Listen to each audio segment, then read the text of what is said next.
So this is it. This is the panel, as you can see.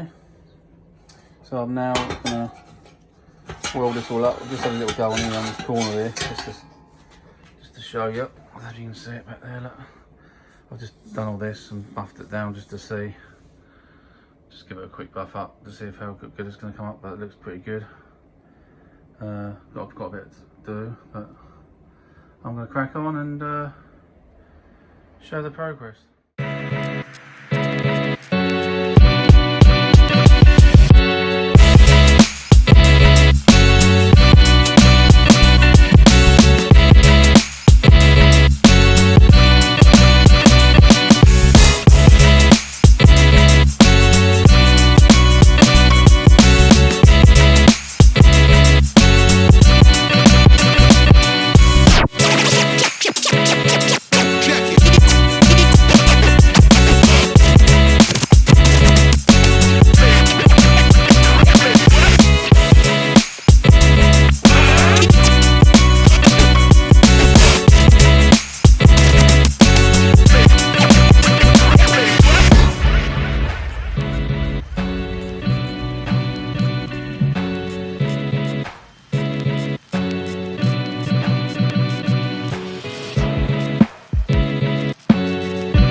So I've cleaned it all up. This is where I've got. I'm not going to go too mad with it because it's going to be under seal eventually, but it's come up pretty decent to be fair. As you can see on there, I'm well happy with that. Really am happy. It looks absolutely strong as anything. As you can see inside, I've welded it from this side as well, so it's completely, it's so strong. But these little fins here will obviously keep it a lot stronger for when the brackets go on there. But it fits a treat. I'll put it on the car, and that fits lovely in there. So I'm just going to give it a little primer inside, and then I'm going to attack the inner seal, and then rebuild that bit, and then probably the bit underneath here, I reckon, to be fair. The bit underneath is going to have to be rebuilt on the car, but that should be great. I'll put that back on. Yeah, I'm happy with that. Yeah, well happy. Well pleased what I've got done today. Really chuffed with that. I'm going to crack on with the inner seal in the next video, chopping out all the old bits of rust out and then replacing it all with new panels. What I'm going to make. And like, subscribe, and I'll see you next time.